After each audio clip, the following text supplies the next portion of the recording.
अस्सलाम वालेकुम दोस्तों, मां आवाज़ पंहिंजो मज़हर अली ऐं तव्हां ॾिसी रहिया आहियो मुंहिंजो YouTube channel digital skills with Mazhar. दोस्तों अॼोकी हिन वीडियो में असीं MS वर्ड जे होम टैब जे स्टाइल ग्रुप खे तफ़सील सां सम्झंदासीं।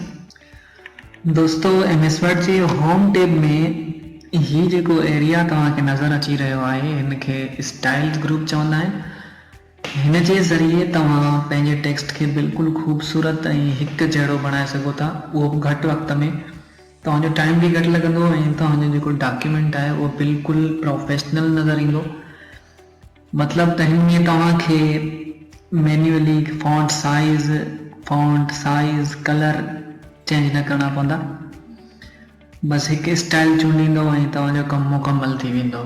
दोस्तों मां तव्हांखे हिकु सलाह ॾींदुसि त जीअं जीअं मां तव्हांखे स्टाइल ग्रुप सम्झाईंदो हलां ऐं प्रैक्टिस कराईंदो हलां तीअं तीअं तव्हां बि मूंसां गॾु प्रैक्टिस कंदा हलो, छो जो बग़ैर प्रैक्टिस जे तव्हां कुझु बि नथा सिखी सघो।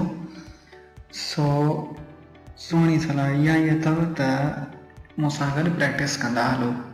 सभ खां पहिरियां MS वर्ड खोलियो ऐं पोइ हिकिड़ो फंक्शन ॿुधायांव थो, इहो लिखो =RAND shift 9 3,4 shift 0।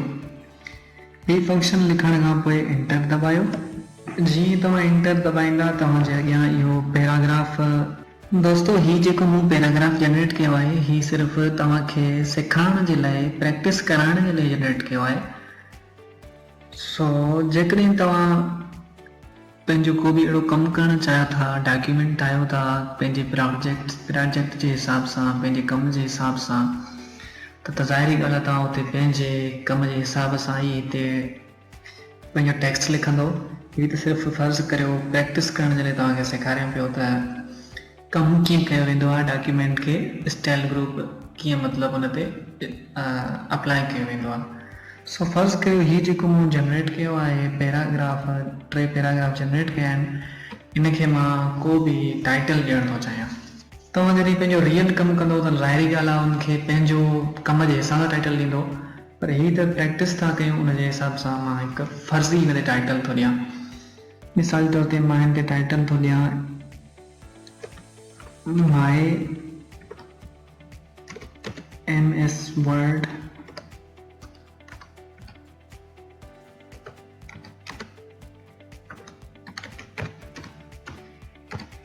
प्रैक्टिस। हाणे मां हिनखे टाइटल जॾहिं बि असां ॾींदा आहियूं कीअं टेक्स्ट ते, त टाइटल हिकु ज़ाहिरी ॻाल्हि आहे टाइटल तो वॾनि अखरनि में ऐं सुहिणी डिज़ाइन सां हूंदो आहे।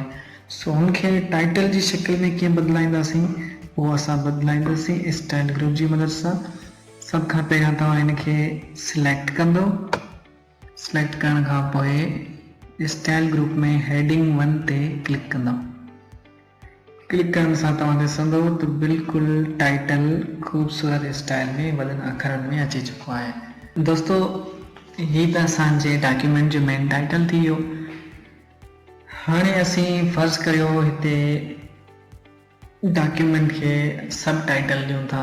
हीअ जेको असांजो पैराग्राफ आहे, फ़र्ज़ु करियो हीअ असांजे डॉक्यूमेंट जो इंट्रोडक्शन आहे।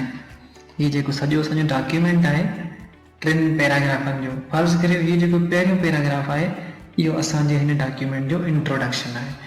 सो हिन पैराग्राफ जे मथां असीं लिखंदासीं इंट्रोडक्शन।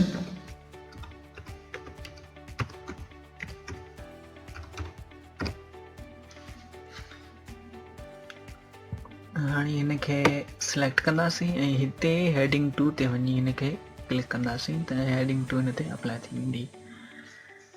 त दोस्तों हीअ असांजो थियो मेन टाइटल ऐं हीअ सब टाइटल। हाणे हीअ सब टाइटल ते हेडिंग 2 अप्लाई थी चुकी आहे। ईअं ई असां जेकॾहिं हिननि ते पंहिंजी पसंदि जे मुताबिक़ अलॻि अलॻि हेडिंग्स रखणु चाहियूं त रखे सघूं था। हिते तव्हां वेंदो जॾहिं हिन जॻह ते त हिते तव्हांखे सभई हेडिंग्स मिली वेंदियूं। तव्हां पंहिंजे कम जे हिसाब सां जेका बि अप्लाई करणु चाहियो उहा अप्लाई करे सघो था। दोस्तों हुन खां अलावा तव्हां जेकॾहिं उहो ही ऑप्शन ॾिसी रहिया हूंदो, हिन ते वेंदव न त हिते बि तव्हांखे जेके स्टाइल्स आहिनि उहे तव्हांखे लिस्ट में मिली वेंदा सभई पंहिंजे पंहिंजे नाले सां। हुते तव्हांखे थोरो अलॻि स्टाइल सां नज़र पिया अचनि हिते। ऐं पर जॾहिं तव्हां हिन जॻह ते ईंदव न, हिन जॻह ते क्लिक कंदव तव्हांजे अॻियां हीअ लिस्ट अची वेंदी। हिते वरी तव्हांखे लिस्ट वार पंहिंजे नाले सां मिली वेंदा। तव्हां चाहियो त हिते वञी पंहिंजे कम जे मुताबिक़ स्टाइल चूंडे सघो था, ऐं जेकॾहिं चाहियो त हितां बि चूंडे सघो था नाले जे हिसाब सां। मक़सदु तव्हांखे कोई अहिड़ो नालो यादि आहे, मिसाल तौर ते तव्हां चओ था मूंखे हीअ स्ट्रॉन्ग वारो जेको स्टाइल आहे इहो पसंदि आहे, ऐं तव्हां जॾहिं बि पंहिंजे कम जे हिसाब सां जॾहिं कमु कंदा हूंदव त हिते वञी ऐं स्ट्रॉन्ग ते क्लिक कंदव त उहो स्टाइल हिन ते अप्लाई थी वेंदो।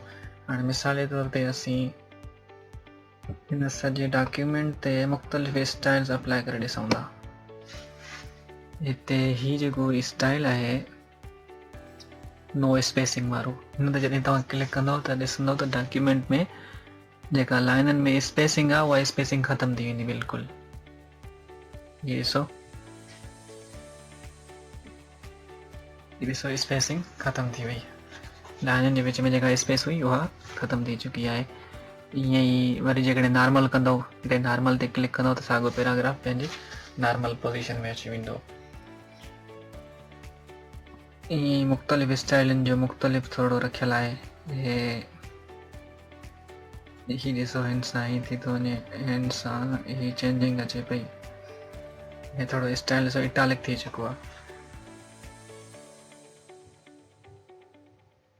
दोस्तो हाणे तव्हां चाहियो था मिसाल जे तौर ते त ही जेके स्टाइल आहिनि इहे त हिननि ते पहिरियां ई कमु थियल आहे, इन्हनि जी मक़सदु त पहिरियां ई वर्ड जे तरफ़ां हिन जी फॉर्मेटिंग थियल आहे। हाणे पंहिंजे पसंदि जी मुताबिक़ फॉर्मेटिंग करणु चाहियो था ऐं उहो पंहिंजो मक़सदु स्टाइल ठाहिणु चाहियो था पंहिंजी मर्ज़ीअ मुताबिक़, त जहिड़ी तव्हांजी पसंदि हुजे उन जे हिसाब सां मिसाल जे तौर ते मां हिन पैराग्राफ में पंहिंजे पसंदि सां चेंजिंग आणियां थो।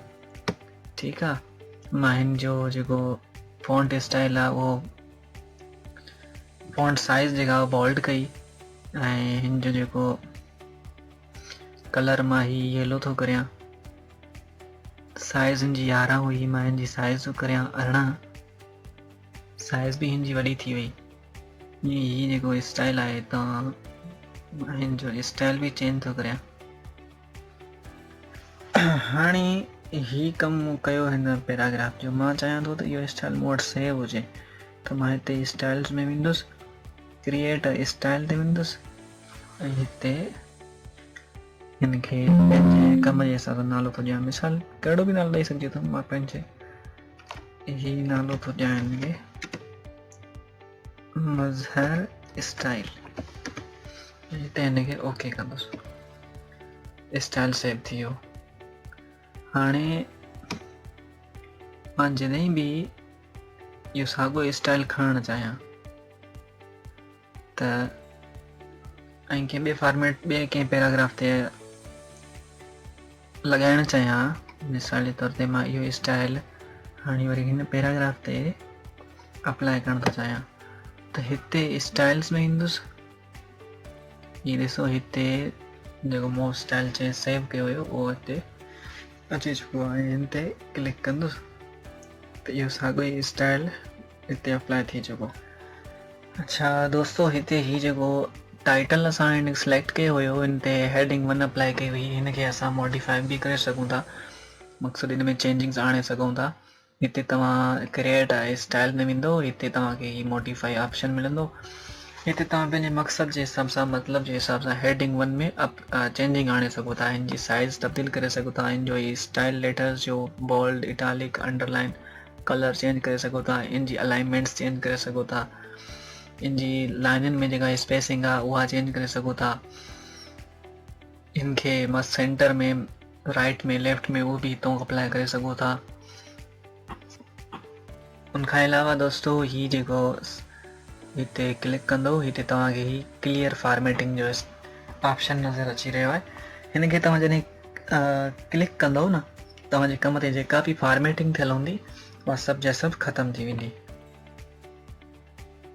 सभ खां पहिरियां तव्हांखे सिलेक्ट ऑल करिणो पवंदो, हे ॾिसो दोस्तो फॉर्मेटिंग ख़तम थी चुकी आहे, सॼो टेक्स्ट नॉर्मल लेटर्स में अची चुकियो आहे, नॉर्मल स्टाइल्स में। त दोस्तो ही हुई असांजी अॼु जी वीडियो, उमेद आहे त तव्हांखे हीअ वीडियो पसंद आई हूंदी। अॼु जे वीडियो में असां स्टाइल ग्रुप सिखियो ऐं उन ते प्रैक्टिस भी कई। जेकॾहिं तव्हांखे ये वीडियो पसंद आई हुजे त मुंहिंजे channel digital skills with Mazhar खे ज़रूरु सब्सक्राइब कजो। ऐं जेकॾहिं तव्हां वधीक अहिड़ा प्रैक्टिकल वीडियोज़ ॾिसणु चाहियो था त कमेंट में ज़रूरु ॿुधायो। मिलंदासीं ईंदड़ वीडियो में। अल्लाह हाफ़िज़।